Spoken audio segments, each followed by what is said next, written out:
nos alerta. Voltando. Olá pessoal, sejam bem-vindos, bem-vindas ao nosso canal. Hoje nós vamos estudar o primeiro capítulo da obra Missionários da Luz, psicografada por Chico Xavier. Bora lá?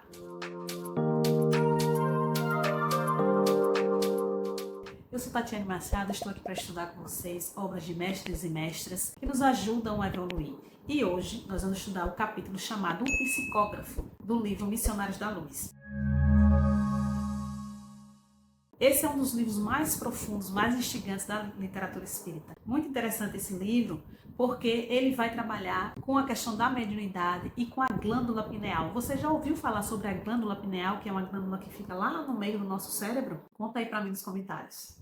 Nesse primeiro capítulo denominado O Psicógrafo, logo na primeira cena, o Alexandre, que é um espírito elevado, que é um instrutor que vai mostrar como que funciona, né, a questão da mediunidade, da reunião espírita, reunião mediúnica que chama. Ele vai falar logo no início para André, né? Chamar André para participar de uma reunião mediúnica. Pergunta se André quer. E André Luiz, né? Que é o espírito que está ditando para Chico Xavier essa obra, ele fala logo que é fascinante, né? A reunião mediúnica é fascinante e ele quer participar. Não sei se vocês viram o vídeo passado sobre o prefácio que Emmanuel, que é o mentor espiritual de Chico Xavier, nos alerta sobre o nosso gosto pela fofoca, pelos causos. E Alexandre vai sorrir para André Luiz e vai dizer: André, é fascinante a questão mediúnica, mas precisamos nos deter as questões morais, né? Que é o que Emmanuel nos alerta ali. Lembrando que André Luiz não era um espírito elevado, minha gente, assim como nós, né? Espírito imperfeito, também atento a essas questões e estava ali mostrando pra gente como que funciona, né? No mundo espiritual. Eu vou ler aqui para vocês o que está na página 12 do livro, que nessa reunião mediúnica, né, tinha 18 encarnados e dezenas de desencarnados, dentro e fora da casa espírita. Eu vou ler aqui para vocês o que o Chico traz para gente nessa obra. E enquanto o devotado mentor falava com o coração as palavras, os 18 companheiros encarnados demoravam-se em rigorosa concentração do pensamento elevado a objetivos altos e puros. Era belo sentir-lhes a vibração particular. Cada qual emitia raios luminosos muito diferentes entre si, na intensidade e na cor. Esses raios confundiam-se à distância aproximada de 60 centímetros dos corpos físicos e estabelecia uma corrente de força bastante diversa da energia da esfera. Em certo ponto, despejava elementos vitais à maneira de fonte miraculosa, com origem nos corações e nos cérebros humanos que ali se reuniam. As energias dos encarnados casavam-se aos fluidos vigorosos dos trabalhadores de nosso plano de ação, congregados em vasto número, formando preciosos armazéns de benefícios para os infelizes, extremamente apegados ainda a sensações fisiológicas. Bom, minha gente, aqui nós percebemos o papel da nossa vibração em qualquer trabalho, em tudo que vamos fazer. Lembrando lá, né, estudando a Esther Hicks, onde Esther, através dos ensinamentos de Abraham, nos lembra que nós temos que manter o pensamento e a vibração no bem, porque assim nós damos espaço para a espiritualidade trabalhar. Você consegue manter a sua vibração no bem a maior parte do tempo, assim como nos orienta os Abraham, porque a gente é engolido pelas coisas do dia a dia, né? E pelas questões externas que nos afetam. Mas vamos voltar aqui à obra. Naquele dia que o Alexandre está falando da reunião mediúnica, tinha 6 comunicações para se fazer, 6 espíritos precisavam se comunicar. Mas Alexandre alerta que só tinha um médium em condições de receber a comunicação. Então, se você é médium, preste atenção nos seus pensamentos, nas suas ações, porque para atrair bons espíritos, para atrair boas comunicações, aquela que nos ajuda, a gente precisa estar o tempo todo trabalhando no bem. Segundo Allan Kardec, todos nós somos médium em alguma medida. Então, alguns desenvolvem a mediunidade e outros não. Mas, sendo médium ou não, a gente precisa manter a boa vibração e vigiar os nossos pensamentos. Como nosso Senhor Jesus dizia, vigiar e orai, mas é vigiar os nossos pensamentos, a nossa vibração, as nossas ações, e não olhar a vida do outro. É a nossa vida. Como é que nós estamos agindo, qual o bem que nós estamos praticando. Mas vamos voltar aqui para o livro, né? Lá na página 14, Alexandre aponta para o médium, né, que está em condições de receber a comunicação e diz: este irmão não é um simples aparelho, é um espírito que deve ser tão livre quanto o nosso e que, a fim de se prestar ao intercâmbio desejado, precisa renunciar a si mesmo, com abnegação e humildade, primeiros fatores na obtenção de acesso à permuta com as regiões mais elevadas. necessita calar para que os outros falem, dar de si próprio para que outros recebam. Em suma, deve servir de ponte onde se encontrem interesses diferentes. Então, Alexandre está nos esclarecendo que o médium não é uma máquina, e sim um espírito, como qualquer um de nós. Que nós não somos um corpo, nós somos espíritos encarnados em um corpo. E esse médium serve de veículo para as comunicações. Eu vou ler mais um trechinho aqui que está na página 14, né, onde André vai falar que passou pela cabeça dele a ideia de que o médium tinha que esperar a compensação divina. E aí o Alexandre alerta. Consideremos, contudo, meu amigo, que ainda nos encontramos em trabalho incompleto. A questão de salário virá depois. Esse é um ponto de reflexão interessante. Quantos de nós fazemos o bem esperando uma recompensa? Novamente, vou voltar aqui aos ensinamentos da Esther. De acordo com os Abraham Hicks, se você quer abundância na sua vida, faça o bem, vibre no bem, o tempo todo, ou a maior parte do tempo que você conseguir.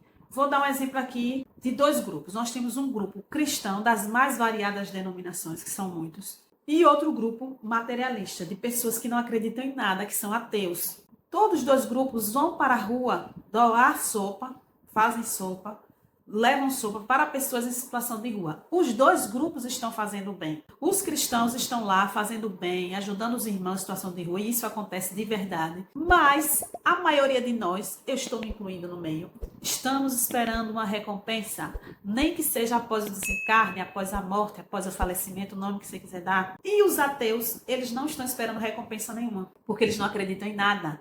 Para eles, morreu, acabou. Então, vocês acham que a espiritualidade está olhando mais para quem? Porque nós estamos fazendo esperando uma recompensa. E aqueles que estão fazendo não estão esperando nada. O mais importante, minha gente, é vibrar no bem, é fazer o bem sem olhar a quem. O que acontece? A recompensa, como diz Alexandre, vem de toda forma. Quando você vibra no bem, quando você faz o bem, quando você pratica a caridade. E a primeira caridade começa dentro de você. O seu autoconhecimento, cuidando do seu corpo, cuidando da sua saúde, para depois ser o externo.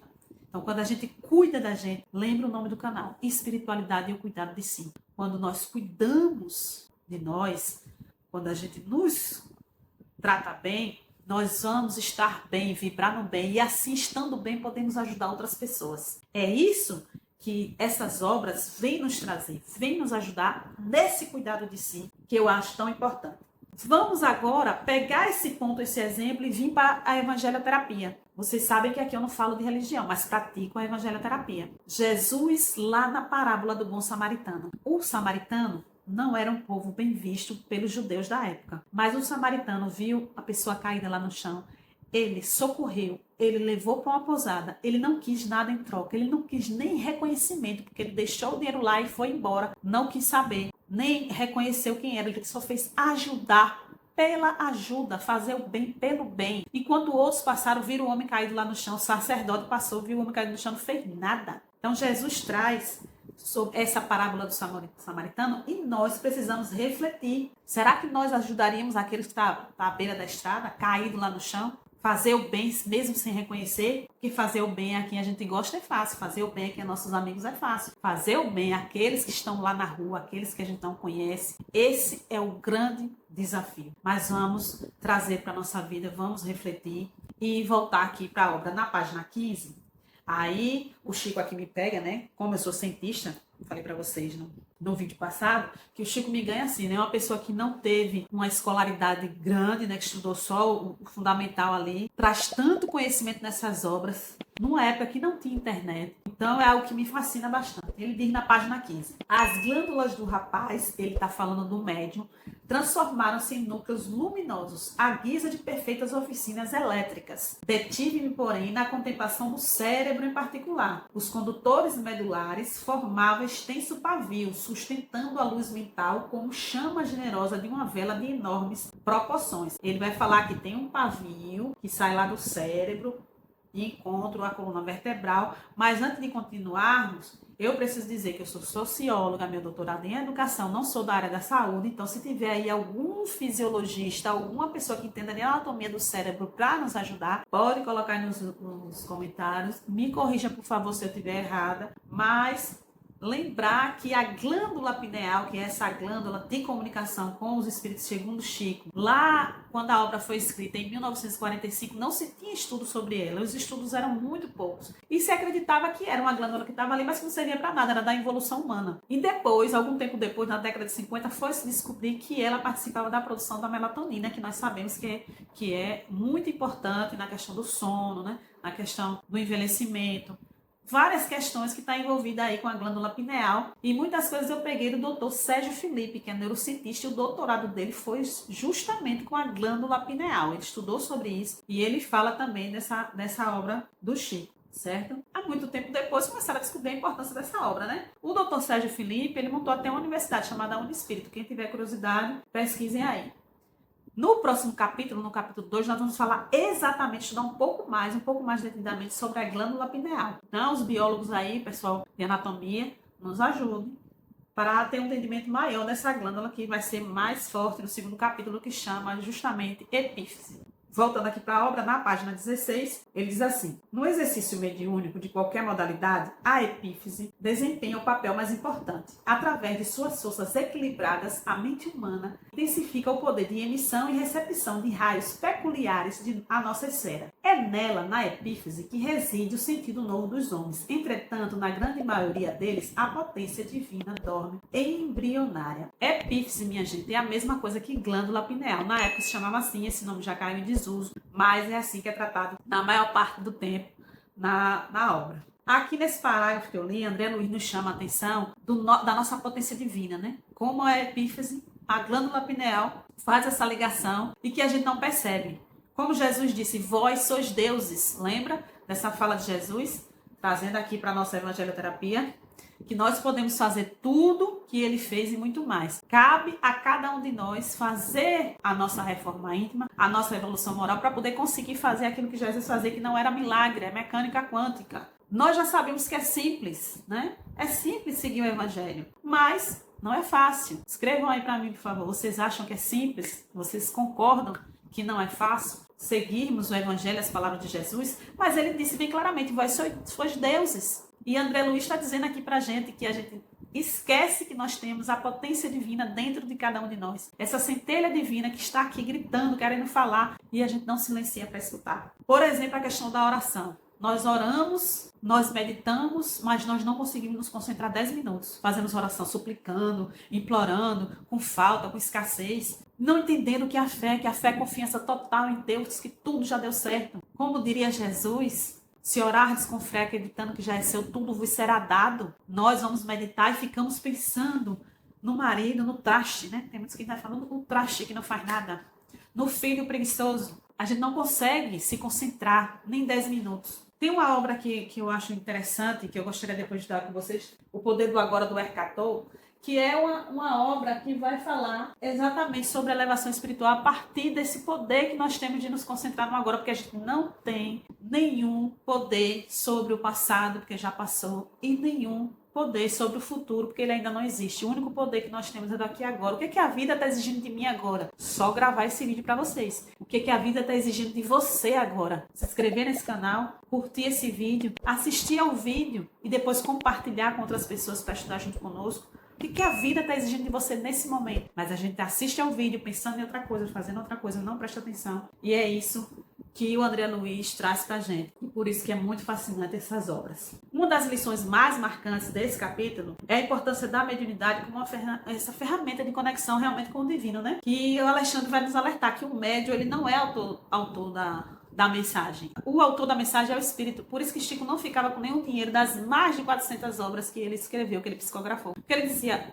a obra não é minha, o livro não é meu. Eu sou só o veículo, mas a obra é dos espíritos. E Chico, ele escreveu mais de 400 obras com a parceria com vários espíritos, né? Além disso, nós vemos aí um forte convite, né, à humildade, quando a gente lê esse capítulo. Podemos questionar nossas próprias atitudes. Podemos pensar se nós estamos abertos às novas questões da vida, né? E é um livro bem reflexivo, me fez refletir muito. Mas vamos voltar a ele aqui e continuar o capítulo quando Alexandre chama Calisto. Lembrem que tinha 6 comunicações, 6 espíritos para se comunicar, mas só tinha um médium em condições. Então o Alexandre chama o Calisto e diz a ele: Olha só, não vai ter comunicação individual hoje, porque a gente está com condição precária, escassa, não temos médio suficiente. Você procure dar uma mensagem mais universal, que ajude a todo mundo, né? Vamos ler aqui na página 18 o que André Luiz nos coloca. Calixto mostrava enorme alegria no semblante, feliz de servo que se regozija com as bênçãos do trabalho. E dando sinais de profunda gratidão ao Senhor, começou a escrever, apossando-se do braço do companheiro e iniciando o serviço com as belas palavras. As palavras que Calixto, usando o médium. A paz de Jesus seja convosco. Olha que lindo,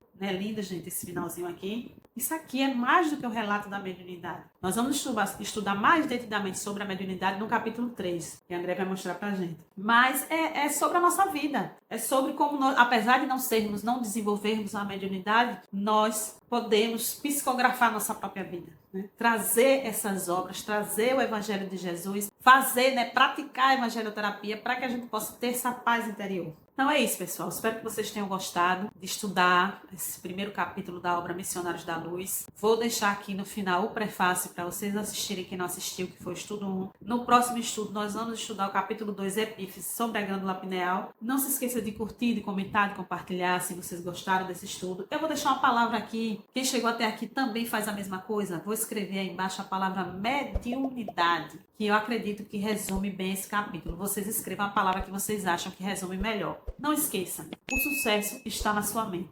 Até o próximo vídeo.